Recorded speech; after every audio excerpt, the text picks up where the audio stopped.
Here we are live. It's my Friday. My name is Scott Stanfield. I am a modern longevitarian.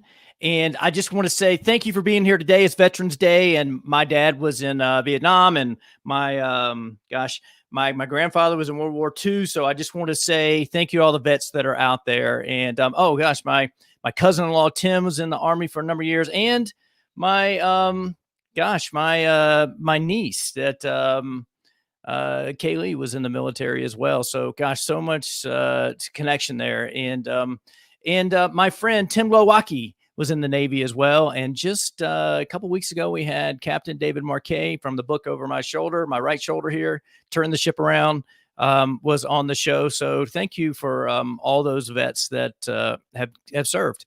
And just want to say thank you for that.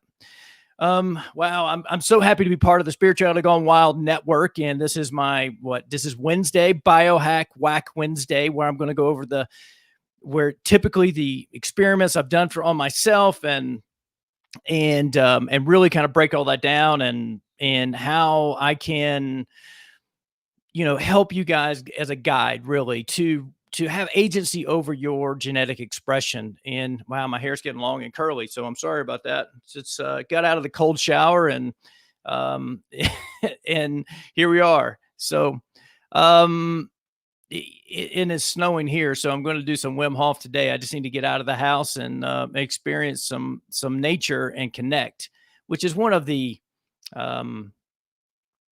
pillars of being a modern longevitarian, right? So there's 8 pillars of that. So anyway, let's start with this, right? Let's start with this right here. This is me, right? Before and after. And that little girl in the picture I'm holding that's cut off, that's Kaylee. She was just a couple of years old now. She's out of the military. And gosh, I think she's 21 years old now. So it was a long time ago. I was 31 years old. That was 17 years ago, 31 years old.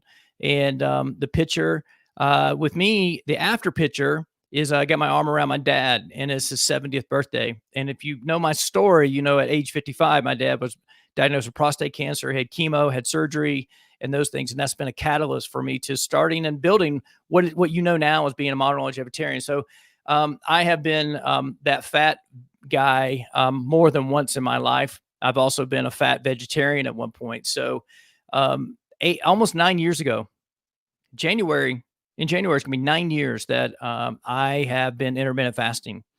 And then in January is also going to be 5 years that I've been keto. And my point is this, okay, is that how can you combine these together and how they're a dynamic duo? And I start everything as a test. Everything is an experiment. And I really am wanting you to ask questions about this as we go along. If you got any questions out there about intermittent fasting, about food, and also about gut health, because I've been calling this F3 if you look at the side banner there. But I'm really going to start calling this pillar fuel, because there's really 4 F's in there. Is food, then there's fiber, which is being mostly plant-based, and all the blue zones are 90% plant-based or more, and then there is fasting and feast days. If you noticed, I don't have cheat days listed in there because for me, I'm too binary. It's too black and white for me. It's either I'm keto or I'm not. There's no either I'm fasting or I'm not. There's no there's no gray area for me when it comes to that. And so what I started doing was really like, how am I going to fit in the feast day? How am I going to make that work? And actually started by testing the Tim Ferriss slow carb diet about 18 months into being keto. And because I wasn't sure if it was the right thing for me to do. And I struggled with eating gluten at that point. And because his cheat day had a full on cheat day. Didn't work for me, but I learned from that was his feast day. And what I love about feast day is actually it tells your body that there's going to be a surplus of calories on a day, and that it's okay to burn fat on the other days. So I wrote this about a year and a half ago, and this is the ketogenic 421 Super Sport High Performance Protocol. And this is back when I thought that, hey, this works for me, this would work for everybody, but that's not the case. It really is. And so let's break down first of all what 4-2-1 is, and then how you can potentially make that work for you. So there are 4 days, and I have this listed in here. There are 4 days of intermittent fasting, of being mindful of your intake amounts, 2 days of deeper fasting, and 1 feast day. Now, this is really cool. So it says, um, with my deepest apologies, I must say this right here and right now. Feasting is not cheating. This is not a day you go crazy and break ketosis. It's not a carb refeed day. That's simply not keto. Keto way of eating is a lifestyle. Over my 3+ years, at the time I wrote this, 3+ years of being keto, I have broken out of ketosis on purpose and not so on purpose, right? But I've always go back. It's about feeling my best, being my best. Plus, I am all in or nothing. It's black and white. Is my personality, as is the science of ketosis. I completely understand that you will crave sugar for up to 21 days and the things of old. Just as I did in the beginning, you will Google recipes of keto versions of your old favorite dishes. Do what you must. Just don't break ketosis, right? So, all right, we got a comment in. Let's see here. Somebody I says Facebook user. I don't know who this is, but it says have a lot of questions. I tried intermittent fasting keto without success. Would love a group to do these programs with each other. So yeah, we can do that in the group. You know, one of the best groups is Dr. Mindy Peltz. I had her on my Modern Longevitarian podcast, and she has a resetter group, and she does monthly fasting. Good morning to everybody out there in Facebook world and to people out there in on LinkedIn. And so we're tapping into this stuff here. So 4-2-1. So 4 days of regular intermittent fasting, 2 days of deeper fasting, and 1 day of feasting. Now you can do this any way that you want, as long as it adds up to 7 days a week. You can do 3-3-1. You can do 5-1-1. You can just do 7 days of normal intermittent fasting, which is where I started.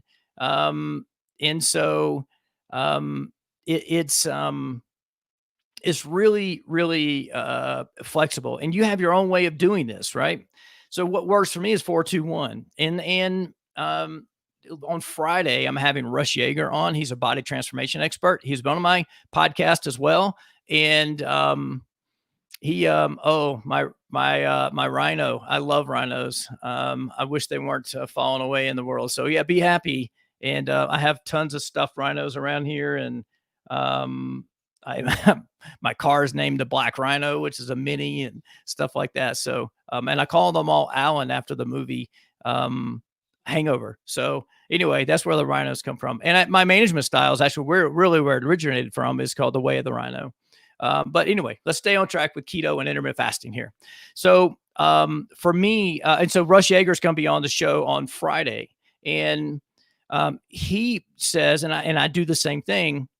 If you're going to have a feast day or a day you kind of let loose a little bit, make it Sunday or your Sunday, because this show is called It's My Friday. So your Sunday may not actually be on Sunday. And then your Monday, if it is actually Monday on the calendar, that's the day you get back to your program. And so this is how it works for me. So let's start with feast day, because that's the one. That's Sunday. I eat earlier in the day, especially if it's like Father's Day or a holiday or something like that. I will eat earlier in the day. Probably the earliest I will eat will be about 10:30 in the morning, but I'm a night person. I'm not really hungry in the morning. So that's really what this is, for me. And then on Monday, deeper fasting, right? And so easy to do. If I eat even up to 3,000 calories on a Sunday, which is easy to do if you're in ketosis because you've got all the high fat stuff. And so then on Monday, I may actually sometimes have, just 2 cups of coffee. I'll have 10 calories or 500 calories, or I'll fast for 24 hours, or something like that. And so a deeper fast, and and it depends on what my current goals are for that particular time. If I'm wanting to slim down a little bit more, I won't eat until Tuesday at 2:00 or maybe 4:00. So I'll maybe go 36 or 40 hours fasting, but I had 3,000 calories on Sunday. So Monday's a deeper fast for me. And I learned this from the 5-2, which is where you have 5 days you are mindful of your calories, and then 2 days of intermittent fasting, where for men, you would have 500 calories and women about 400 calories in that day. So on a normal Monday, I'll eat around 2 to 4 o'clock in the afternoon. And then I'll have about 500 calories. And again, this is informational purposes only. I'm not a doctor. I'm not a dietitian. I'm not any of those things. I'm not a nutritionist. I'm just saying this is how I do it, what works for me. And this is as a guide for you to, like, if you choose to do this, you can do it. So just understand that. Tuesday. And here's the thing. When I first started fasting, I was doing a 24. And there's so many benefits when you get over 16 hours. And 24 hours is like the magical one that happens. And there's like where like even like stem cells are released in your brain to repair brain cells. So the whole thing of you, once you lose a brain cell, it won't come back and we're screwed is not true. We've learned, science has learned new things recently. So with that. So I started with 20-hour fasting. I've done 16. I've done all these different things. And so what I encourage you to do is find your sweet spot. If I go over 20 hours, I have to guard myself against overeating or binging or gorging myself because I went too long. So, and 16 does this mentally just isn't long enough for me. So I encourage you to find your sweet spot. So my sweet spot is about 18 hours. I don't watch a clock. I just notice when I get hungry, and it happens to be about 2 o'clock in the afternoon. Sometimes if I haven't gotten a lot of sleep or my electrolytes are low or I haven't drank any water, I've just only had coffee so far to that point, I will just I'll get hungry earlier. So I have to like, okay, now I got to make it to my 2 o'clock, window. And sometimes I'll have meetings or calls or be on another podcast that I'm recording or working on a project, and I won't eat until 6 o'clock in the afternoon. So just be flexible with it and listen to your body. So I don't really consider it fasting anymore. I consider it listening to my body. And I'm not hungry in the morning. I'm just not. I want a cup of coffee, another cup of coffee. I'll drink some water, and then I'll get in the afternoon, I get hungry. So just really understand you're listening to your body. So if your body says, I'm not hungry during dinner time, then that's when you skip that meal. Just listen to your body.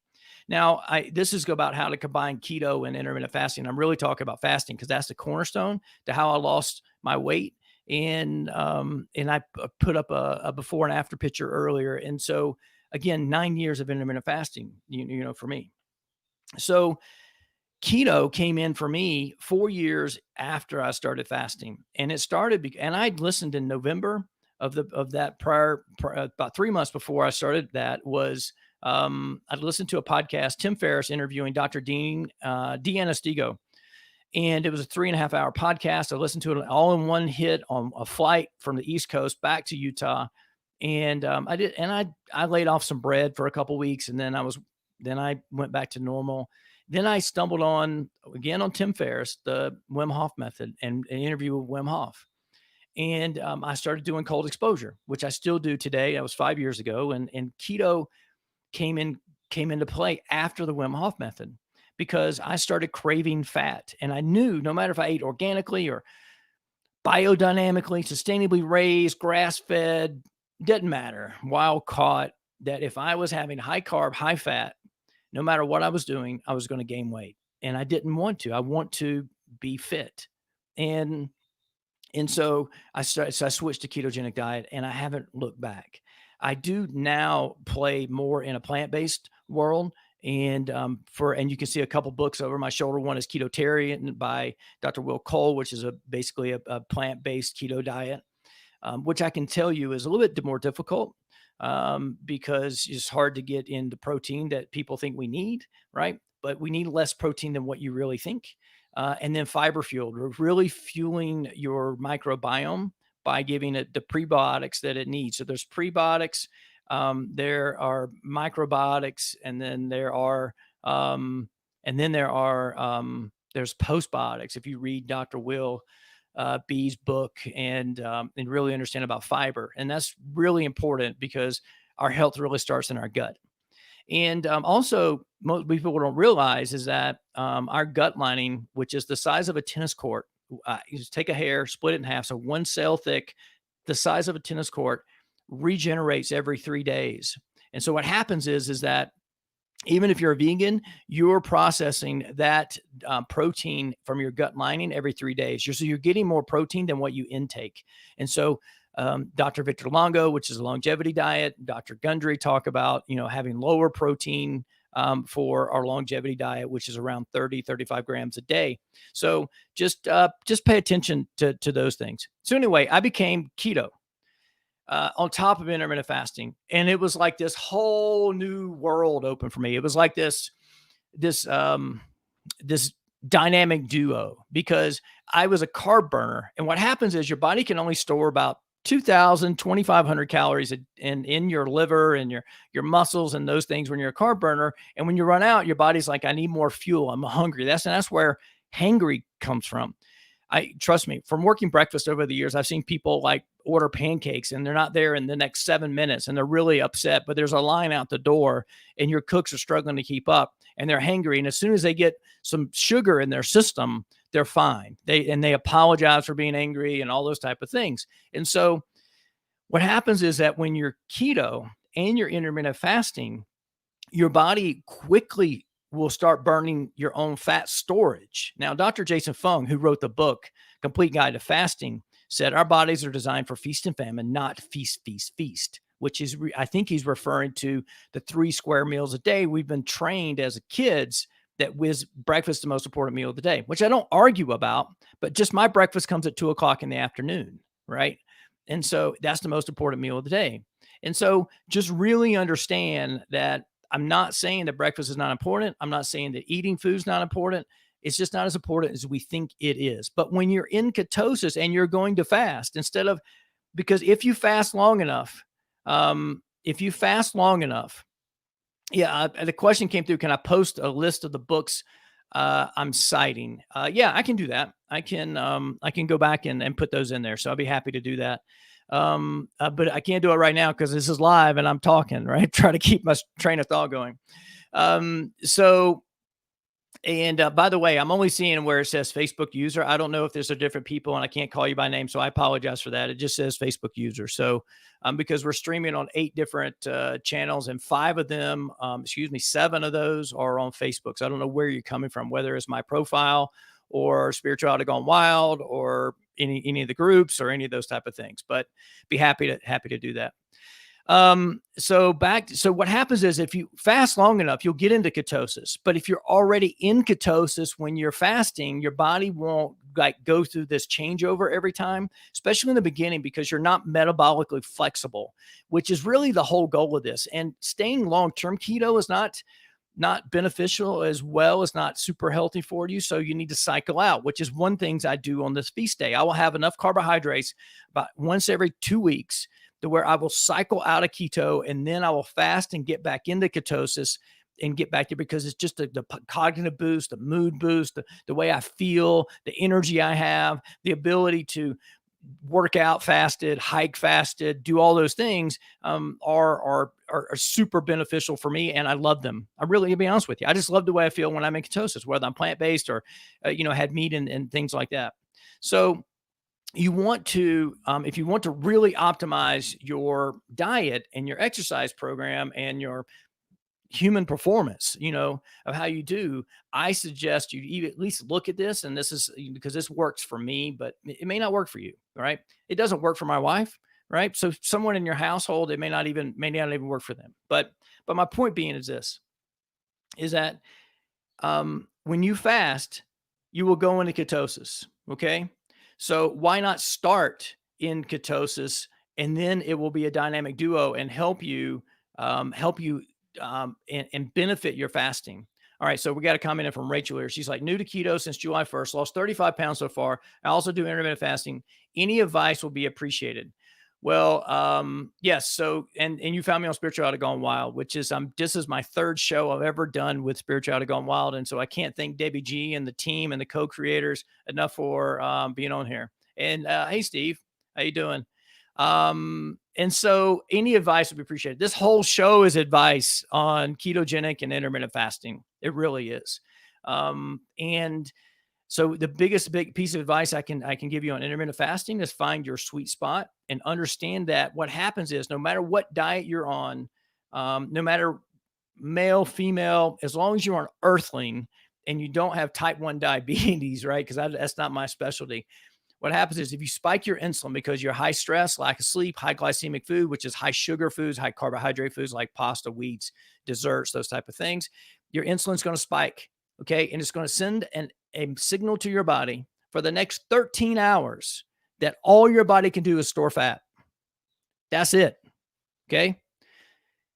Once you fast long enough or you don't spike your insulin again, okay, then at 13 hours, around that point, everybody's a little bit different. That's going to switch back over to say it's okay to burn fat. That's why intermittent fasting works. That's why ketogenic diet works, because we live in this high stress, lack of sleep, fast paced modern world, and where insulin spiked. And then we're having oatmeal for breakfast. We're having yogurt with, or cereal or sugar in our coffee or all those type of things and spiking it in the morning. Then we have salad with salad dressing with sugar in it. For balsamic vinegar has sugar in it. I've even worked for restaurants that they put sugar in their blue cheese dressing. So be careful with that.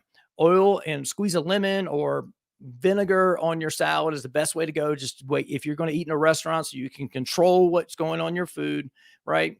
And then you go home and you have pizza, pasta, sandwiches, burgers, all those type of things for dinner. You've done this is what your insulin's doing, is spiking up here.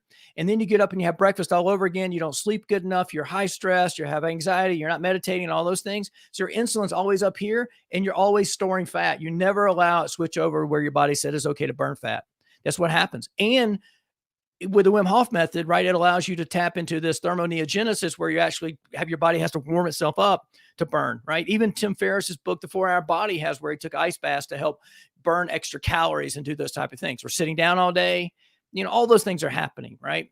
And so so those things, and so this is why this works. This is why this combination of ketogenic and intermittent fasting works, and that allows you to basically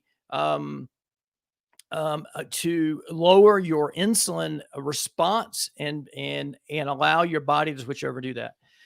All right. So I got a question here. Is there a guideline or 14-day menu, for example?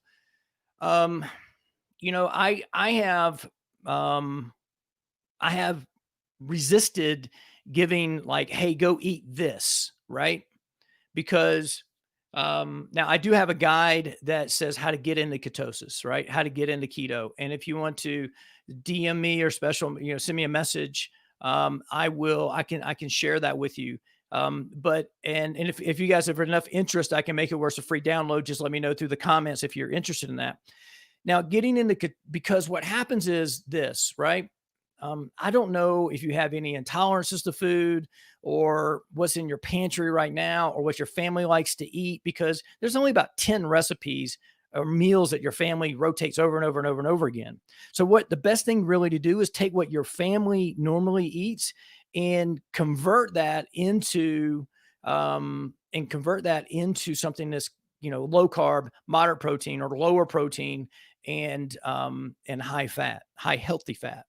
And so I have all those things about what are healthy fats and what those things, what those things are. All right. So let's get back to this. And I even have what in here is what proper keto is, right? Because it's really low carb, right? 25 net carbs a day to get in. And then moderate protein, because if you eat too much protein, your liver's going to convert that into glucose through the gluconeogenesis process.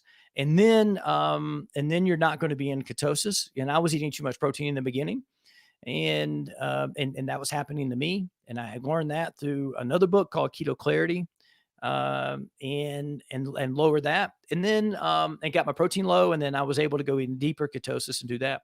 And then healthy fats. I only eat, occasionally, because I'm more plant-based now than I have been in years. I'll have, on Sunday, I'll have some grass-fed butter. I've been trying some, and then some oils that we use are, avocado oil to cook in with high heat, and then extra virgin olive oil, to drizzle over salads or to drizzle over a soup or something like that.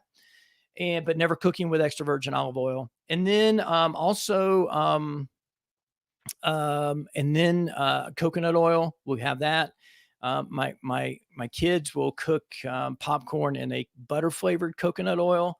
And then I'm just testing. I did a plant based bulletproof diet this last or bulletproof coffee this last Sunday, and use some vegan butter, which it has some canola oil, which I normally don't eat, but that's what was in there. All right. So I got to go all the way back to the beginning almost here. Let's say this, right? So feast day is on Sunday. Eat as much as you want, and just kind of relax. You don't have to fast as long and do that type of stuff. And that's what I do. And sometimes it's 3,000 calories. Then Monday, deep fast, 500 to 0 calories on Monday, depending on but if you average that out, if I do 3,000 and right, and I do 0, I got 1,500 calories over 2 days, right? So still under over 2 day average, right? Then I'll fast, and on Tuesday, I will then have about 1,800 calories on a normal day. I'll fast about 18 hours on that. I'll do, and Wednesday, I will do a deeper fast again. I will do about 500 calories again. And then again, I won't eat before 2 o'clock. Right. Again, 18 hours, about 500 calories. Then Thursday, Friday, and Saturday, 3 days, somewhere between 15 to 1,800 calories for me, my size, those things, 18-hour fasting, and then Sunday feast again. So that's how the 4-2-1 works, right? In terms of this, my keto super sport 4-2-1 high performance protocol. Now, I do have to say this about food. What you eat does matter. When you eat matters as well, right? And my point being is this: I interviewed Farmer Lee Jones, and he is a sustainable farmer, and in Ohio, and they even like select the proper seeds that will help have the healthiest plants to fight off insects and weeds, and it's super cool stuff. So you can look up things like the Clean 15, and you just Google that Clean 15 and the Dirty Dozen. And I would say never buy the Dirty Dozen in conventional form. Never do that, right? Because it's just going to be full of toxins, right? And you don't want to fill your body full of toxins.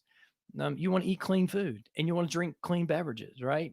And so just make sure you're getting the cleanest thing. If you want to do the best thing for the planet, right? If you start looking at like water consumption, in terms of raising cattle and those type of things, it's actually, it may not be the best to have like grass-fed, grass-finished meats. It may be better to go plant-based, right? So you have to look at see what works for you. If you feel like your mind's wrapped around, it's like I have to have meat, then by all means, just make sure you get the healthiest meat that you can afford or you can get, right?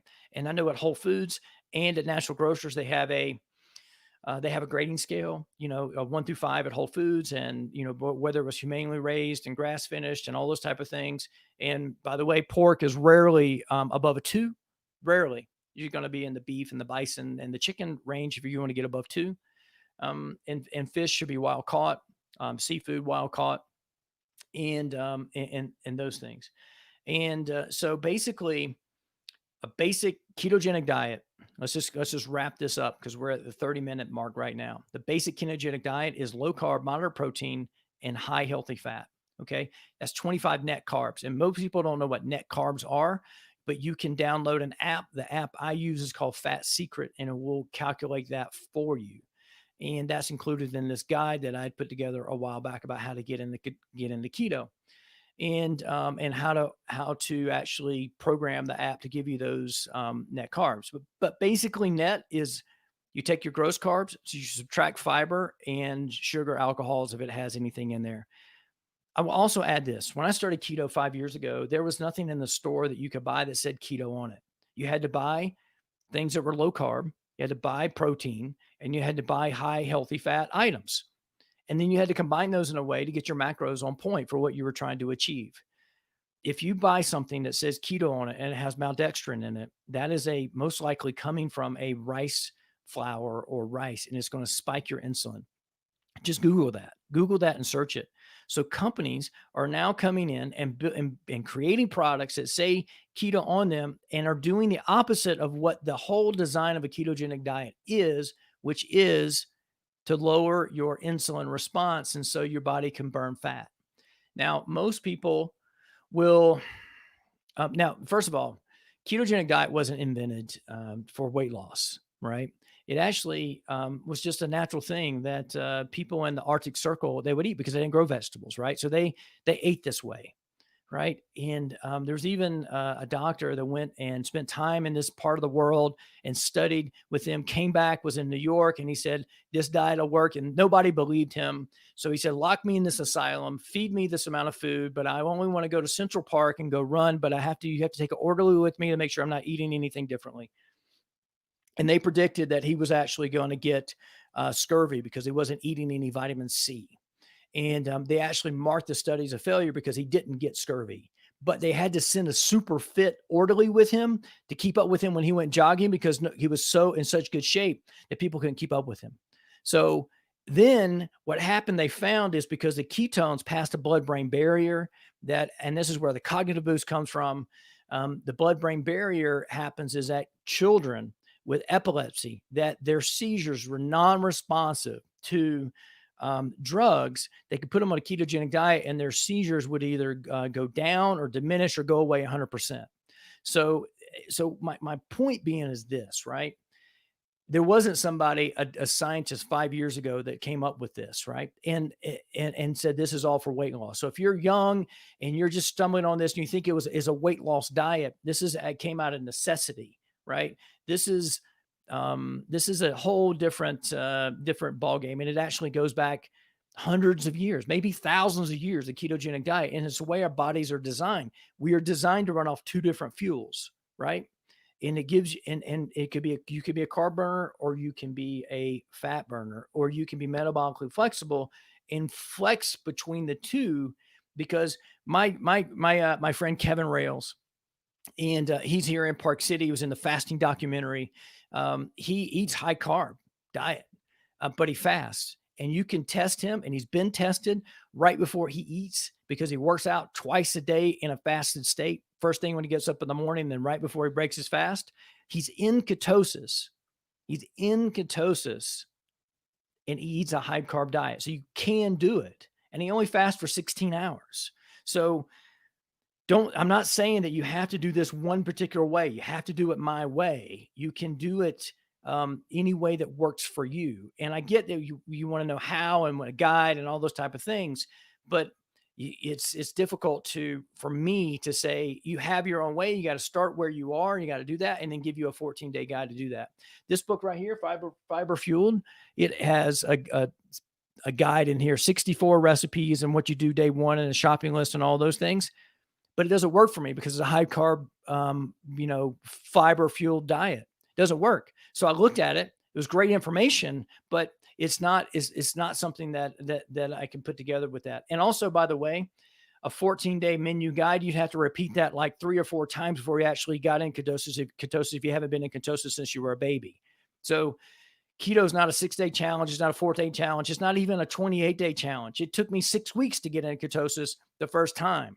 And you're going to have sugar cravings for 21 days. So, and so you have to really, really understand that. Okay. What else do I have to talk about here? All right. This is a really cool quote I have in here. And this is from Dr. Jason Fung again. We saw last week with the Biggest Loser study that basal metabolism plummets when you lose weight with calorie reduction. As contestants lose weight, they burn a lot less energy, up to 800 calories per day less than before. And so that's really a cool quote. So that's why, because what happens is that if you do a long-term fast, and I've done a 21-day fast at 10,000 calories, so about average of 500 calories per day over 21 days. And I had days in there that I had zero. I had 86 hours was the longest I went with water inside that 21-day fast. And my point being is this, right? When you're fasting and you do an extended fast, is that you will burn about a half a pound of fat a day just to stay alive and keep you going and do those type of things. The world record for fasting is 385 days from this guy in Scotland who lost about 300 pounds doing that. And we did about maybe about 200 pounds, but he fasted for 385 days with that. All right. All right. This is a little bit added benefit. This is what I would do. This is what I do on Sundays. And I failed to mention that earlier, Because how do you stay in ketosis or close to ketosis when you cycle out? So as I said, getting in a proper ketogenic, let's see, what is that called? Um, Nutritional ketosis, right? From Dr. Stephen Finney is 25 net carbs. And by the way, the Atkins diet from the 90s was a modified ketogenic diet, by the way, right? Modified ketogenic diet. And so, and all of these versions that you see online, most of them are modified keto. But anyway, Sundays up to 75 net carbs, 3,000 calories or more. I have never had more than 3,300 calories. Yes, when I add breakfast in high fat, like with beef, bacon, eggs, hollandaise sauce, these calories start piling high, right? On a feast day, sweet potato fries dipped in mayo are fun, right? This would be the day that you can have a mock dessert that everyone drools over on Instagram. So if anybody has any questions, put them in right now. Oh, we have a question here from Rachel. Do you have any advice for a person with hypothyroidism on keto? Wow. I don't have any advice for you right now. And I'm, like I said, that's not something that's normally in my scope, right? I basically have done experiments on myself to optimize myself. And I've done a lot, as you can tell, I've done a lot of research, a lot of reading, a lot of listening to people, and really kind of connected a lot of dots. So I wish I could give you advice on that. I would probably look into Dr. Jason Fung's work. He's does an amazing job. He is a kidney doctor, but he's written the Obesity Code, the Complete Guide to Fasting. And so I'm sure there's people out there who have had that, and so combine that with keto, right? And I know a lot of people are doing great with type 2 diabetics and keto and fasting and solving that. Okay, let's see here.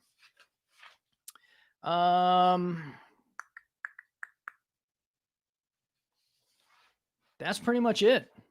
Does anybody else have any other questions? If not, I'm going to wrap her up for today and take it from there. Oh, and let me add this in here, because I've seen this recently, right? I was keto for over 2 years, maybe 2.5 years before I ever had a bulletproof coffee. So bulletproof coffee fits in the macros of a ketogenic diet, but bulletproof coffee is actually not a requirement to be in ketosis. What you're actually doing when you consume MTC oil or MCT oil, medium chain triglyceride oil, which is an extract of coconut oil or red palm or those things, you're taking and condensing down and giving you 16 times more of these medium chain triglycerides than would be in a normal tablespoon of coconut oil. So basically what you're doing is you're giving what people call exogenous ketones. You're supplementing with ketones. So your body doesn't need to convert fat on your body to ketones for you to granted, you can get an energy boost, right? And you need the butter in there to balance the fact that it's probably going to give you diarrhea if you haven't had this before, right? Did you have something on your stomach? And it also, it does give you an energy boost. You got double strength coffee, you're giving yourself ketones, your body doesn't have to burn your own fat. So I find myself, no offense to Dave Asprey, I love bulletproof coffee, but I find myself a little bit chubbier when I'm having bulletproof coffee on the regular, right? So if you really want to lose weight, bulletproof coffee for me adds pounds to me. It gives me energy, gives me a cognitive boost. And if there's days I need that, right? If I didn't sleep as perfectly as I should have, and I didn't do those things, right? That I needed to get the best night's sleep. Bulletproof coffee is a way that you can hack and give yourself more energy and give yourself a boost and give you some mental clarity and those type of things. And with that stuff, but sleep is the most important, right? And so I will encourage you right now to go to my website. You can get there by going to strongforlonger.com, and it's going to have a pop-up, and you can get this free book on sleep, which is super, super important, and by far the most important of all the pillars of being a modern longevitarian. So I thank you all for listening in today. It's been a great pod and a great live stream. And I'm going to wrap this up. And you guys, if it's your Friday, have a great weekend. My name is Scott Stanfield. I am a modern longevitarian, and thank you for tuning in. Cheers.